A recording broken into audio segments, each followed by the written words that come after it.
በዛሬው የመረጃ ሰዓታችን የንግድና ቀጠናዊ ትስስር ሚኒስቴር ከመጋቢት 1 ቀን 2018 ዓ.ም ጀምሮ ከቀኑ 8 ሰዓት ተግባራዊ የሚሆን አዲስ የነዳጅ ምርቶች የችርቻሮ ዋጋ መሸጫ ተመን ይፋ ማድረጉን ሰምተናል።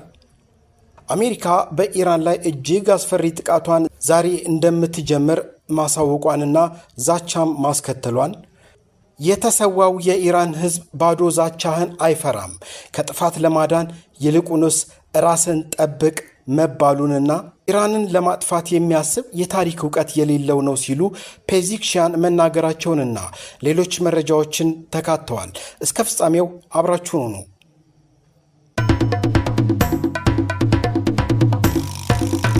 የንግድና ቀጠናዊ ትስስር ሚኒስቴር ከመጋቢት 1 ቀን 2018 ዓ.ም ጀምሮ ከቀኑ 8 ሰዓት ተግባራዊ የሚሆን አዲስ የነዳጅ ምርቶች የችርቻሮ ዋጋ መሸጫ ተመን ይፋ አድርጓል። ሚኒስቴር መስሪያ ቤቱ የዓለም የነዳጅ ዋጋን መነሻ በማድረግ ቤንዚል 132 ብር ከ18 ሳንቲም፣ ኬሮሲን 146 ብር ከ14 ሳንቲም፣ ነጭ ናፍጣ 139 ብር ከ84 ሳንቲም፣ ቀላል ጥቁር ናፍጣ 137 ብር ከ03 ሳንቲም፣ ከባድ ጥቁር ናፍጣ 133 ብር ከ45 ሳንቲም እንዲሁም የአውሮፕላን ነዳጅ 145 ብር ከ23 ሳንቲም እንዲሸጥ የንግድና ቀጠናዊ ትስስር ሚኒስቴር መወሰኑን ነው ዛሬ ሰማነው።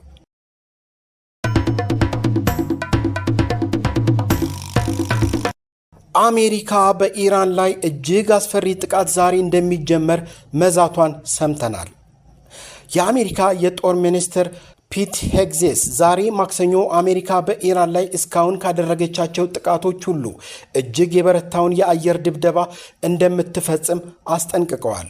ኦፕሬሽን ኢፒክ ፉሪ ከተጀመረ ወዲህ ከ5000 በላይ የኢራን ኢላማዎች መመታታቸውን የገለጹት ሚኒስትሩ የዛሬው ጥቃት ግን በርካታ የጦር አውሮፕላኖችና ቦምብ ጣዮች የሚሳተፉበት በኢራን የውስጥ ግዛቶች ላይ ያነጣጠረ እንደሚሆን ለዘናሽናል ገልጸዋል። የአሜሪካ ጦር ኃይል ጠቅላይ ኢታማዦር ሹም የሆኑት ጀነራል ዳን ኬይን በበኩላቸው በቅርቡ በኢራን ደቡባዊ ክፍል በሚገኘው ጥልቅ የምድር ውስጥ ሚሳኤል ማስወንጨፊያዎች ላይ 2000 ፓውንድ የሚመዝኑ መሬት ሰንጣቂ የሆኑ ዘመናዊ ቦምቦችን መጣላቸውን አረጋግጠዋል። ምንም እንኳን ጥቃቱ ቢበረታም ፕሬዚዳንት ዶናልድ ትራምፕና ከፍተኛ ባለስልጣናቱ ጦርነቱ ረጅም ጊዜ እንደማይወስድ ለአሜሪካውያን ማረጋገጫ እየሰጡ ይገኛሉ።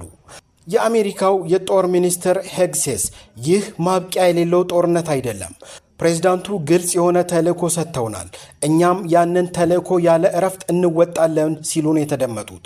ኢራን አሁን ላይ ብቻዋን እየተዋጋች እንደሆነና በከፍተኛ ሁኔታ እየተሸነፈች መሆኑን የጠቀሱት ሄግሴስ ድርጊቷ የባህረ ሰላጤው ሀገራት ይበልጥ ከአሜሪካ ጋር እንዲተባበሩና ኢራን ደግሞ በዓለም አቀፍ ደረጃ እንድትገለል እያደረገው መሆኑን ገልጸዋል።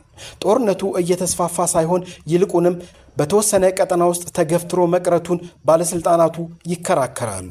በነገራችን ላይ የጦር ሚኒስትሩና ፕሬዚዳንት ትራምፕ እየተናገሩ ያሉት ነገር እርስ በርሱ የሚጋጭ ይመስላል። በሌላ በኩል ጦርነቱ ለዓለም ነዳጅ ትራንስፖርት ወሳኝ በሆነው በሆርሙዝ የባህር ሰርጥ ላይ ከፍተኛ መስተጓጎልን ፈጥሯል። ጀነራል ኬን አሜሪካ እስካሁን የኢራንን 50 ፈንጂ ቃኝ መርከቦችን መምታቷን ገልጸው አስፈላጊ ከሆነም የንግድ መርከቦቿን በወታደራዊ ጥበቃ ለማሳለፍ አማራጮችን እያዩ መሆኑን ተናግረዋል። የባህር ሰርጡ መዘጋቱ ዓለም አቀፍ የነዳጅና የተፈጥሮ ጋዝ ዝውውርን ከ1 ሳምንት በላይ አስተጓጉሏል። ፕሬዚዳንት ትራምፕ በበኩላቸው ኢራን የነዳጅ ዝውውሩን ማገዷን ከቀጠለች ጦርነቱ ይበልጥ እንደሚበረታባት ዝተዋል። ሆኖም ግጭቱ በጣም በቅርብ ጊዜ ያበቃል የሚል ግምት እንዳላቸው ለዘናሽናል ገልጸዋል። ለዚሁ የአሜሪካ ዛቻ በሚመስል መልኩ የተሰዋው የኢራን ሕዝብ ባዶ ዛቻን አይፈራም ከጥፋት ለማዳን ይልቁንስ ራስን ጠብቅ መባሉንም ሰምተናል። በሆርሙዝ የባህር ሰርጥ ላይ በተፈጠረው የንግድ መስመር መዘጋት ሳቢያ በአሜሪካና በኢራን መካከል ያለው ፍጥጫ ወደ ከፋ ደረጃ ተሸጋግሯል። የኢራን ብሔራዊ ደህንነት ምክር ቤት ዋና ጸሐፊ አሊ ላሪጃኒ ፕሬዚዳንት ዶናልድ ትራምፕ ላሰሙት የኃይል ዛቻ ግልጽና ጠንካራ ምላሽ ሰጥተዋል። ትራምፕ ኢራን የባህር መስመሩን ካገደች 20 እጥፍ የሚበልጥ ጥቃት እሰነዝራለሁ ማለታቸውን ተከትሎ ላሪጃኒ በኤክስ ገጻቸው ላይ ባሰፈሩት መልእክት የተሰዋው የኢራን ሕዝብ ለባዶ ዛቻ አይፈራም፣ ከጥቃት ለመዳን ራስህን ጠብቅ ብለዋል። የዓለም አቀፍ የነዳጅ አቅርቦት ሲሶ የሚያልፍበት የሆርሙዝ ሰርጥ መዘጋት በዓለም ገበያ ላይ የነዳጅና የጋዝ ዋጋ በከፍተኛ ሁኔታ እንዲንር አድርጓል። ላሪጂኒ አክለውም አሜሪካ ጥቃት የምትሰነዝር ከሆነ ኢራን የኒውክሌር መሳሪያ ለመጠቀም እንደምትገደድ በማስጠንቀቅ ሁኔታውን ይበልጥ አሳሳቢ አድርገውታል። ከዚሁ ከኢራን አሜሪካ እስራኤል ግጭት ጋር ተያይዞ ኢራንን ለማጥፋት የሚያስብ የታሪክ ዕውቀት የሌለው ነው ሲሉ ተደመጡ ፕሬዝዳንት መሱድ ፔዚክሻን። የኢራኑ ፕሬዝዳንት መሱድ ፔዚክሻን አገራቸውን በኃይልም ሆነ በሌላ መንገድ ማጥፋት ይቻላል ብለው የሚያምኑ አካላት የታሪክ ግንዛቤ የሌላቸው መሆኑን ገለጹ። ፕሬዝዳንቱ በሰጡት መግለጫ ኢራን በታሪክ ሂደት ውስጥ በርካታ ውጣ ውረዶችንና ፈተናዎችን አልፋ ለዘመናት የጸናች አገር መሆኗን አስታውሰዋል። ኢራንን ማጥፋት ይቻላል ብሎ የሚያምን ማንኛውም አካል ስለ ታሪክ ምንም ነገር የሚያውቀው ነገር የለም ያሉት ፕሬዝዳንት ፔዚክሻን አገራቸው በታሪክ ሂደት ውስጥ የታዩባትን መከራዎች ሁሉ ተቋቁማ እስካሁን የዘለቀች መሆኗን በአጽንኦት ተናግረዋል።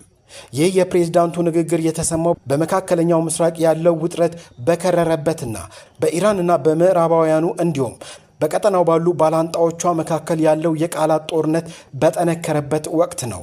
ፕሬዝዳንቱ አክለው የኢራን ሕዝብና መንግስት ማንኛውንም አይነት ጥቃት የመመከት አቅም እንዳላቸውና የታሪክ ምስክርነትም ይህንኑ እንደሚያረጋግጥ አመልክተዋል።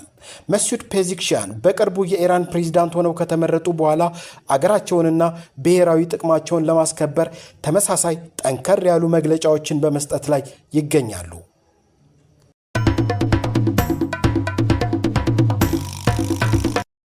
አንድ የፍልስጤም ባለስልጣን አሜሪካና እስራኤል ሰላምን በጉልበት የተሰኘውን አደገኛ አስተምሮ እየተገበሩ ነው ሲሉ ለስፑትኒክ የዜና ወኪል ተናገሩ። ይህ ስትራቴጂ ሲቪል ሰዎች ላይ በማነጣጠርና ቋሚ ግንባሮችን የመክፈት ዛቻ በመፈጸም የጦርነት ደንቦችን ለመለወጥ የሚፈልግ ሲሆን ይህም በክልሉ ውስጥ ወደ መረጋጋት የሚያመራን ማንኛውንም መንገድ እየዘጋ መሆኑን የፍልስጤም ነፃ አውጪ ድርጅት ስራ አስፈጻሚ ኮሚቴ አባል ባሰም አልሳሊ ለስፑትኒክ ተናግረዋል። ከኢራን ጋር ያለው ግጭትም የእስራኤል ፍልስጤም ቀውስ ቅጥያ አካል መሆኑን ያከሉ ሲሆን የባለስልጣኑ ማስጠንቀቂያ ግልጽ ነው። አሜሪካና እስራኤል የራሳቸውን ራዕይ በጉልበት ለመጫን ከሞከሩ ውጤቱ በፍልስጤም ሕዝብ ላይ ብቻ ሳይሆን በመላው አረብ ዓለም ላይ ከፍተኛ ጉዳት የሚያስከትል ይሆናል በማለት ስፑትኒክ የባለስልጣኑን ቃል ገልጾ አስነብቧል።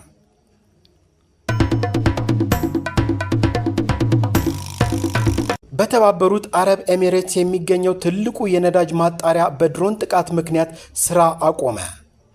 በተባበሩት አረብ ኤሚሬት የሚገኘውና በሩዋይስ የኢንዱስትሪ ቀጠና ውስጥ የሚገኘው የሀገሪቱ ትልቁ የነዳጅ ማጣሪያ ፋብሪካ በደረሰበት የድሮን ጥቃት ሳቢያ ለጥንቃቄ ሲባል ስራ ማቆሙን ብሉምበርግ ጉዳዩን የሚያውቁ ምንጮችን ጠቅሶ ዘገበ። የአቡዳቢ ብሔራዊ የነዳጅ ኩባንያ በነዳጅ ማጣሪያ ላይ የደረሰውን ጉዳት እየገመገመ መሆኑን የጠቀሱት ምንጮች ጉዳዩ ገና ይፋ ባለመደረጉ ስማቸው እንዳይጠቀስ ጠይቀዋል። የሩዋይስ የነዳጅ ማጣሪያ በቀን 922,000 በርሜል ነዳጅ የማጣራት አቅም ያለው ተቋም ነበረ። ይህ የድሮን ጥቃትና የተቋሙ መዘጋት በመካከለኛው ምስራቅ በፋርስ ባህረ ሰላጤ አካባቢ በሚገኙ የኃይል ማመንጫና የነዳጅ ተቋማት ላይ እየደረሰ ካለው ተከታታይ ጥቃትና መስተጓጎል ጋር ተያይዞ የመጣ ነው።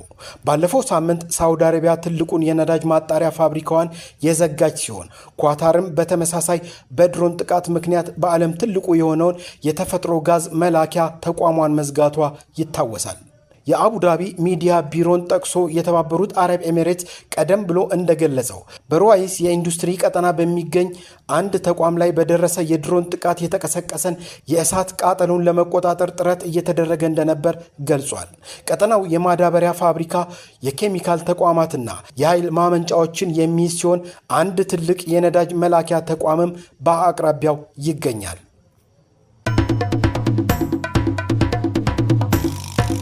አሜሪካ የሱዳን ሙስሊም ብራዘርሁድ ቡድንን በሽብርተኝነት መፈረጇን አስታውቃለች።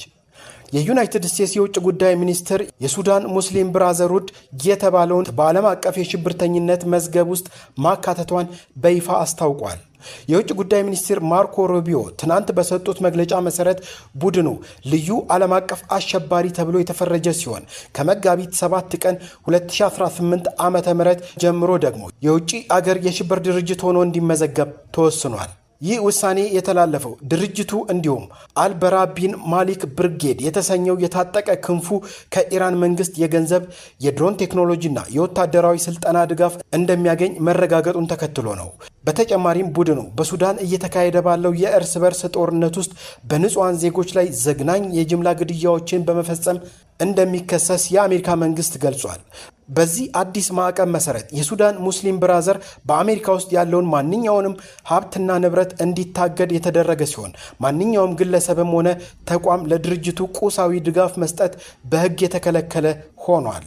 የትራምፕ አስተዳደር ከዚህ ቀደም በሊባኖስ በዮርዳኖስና በግብፅ በሚገኙ የሙስሊም ብራዘርሁድ ቅርንጫፎች ላይ ተመሳሳይ እርምጃ መውሰዱ የሚታወስ ሲሆን የአሁኑ ውሳኔ የዚሁ ሰፊ ዘመቻ አካል መሆኑ ተመልክቷል።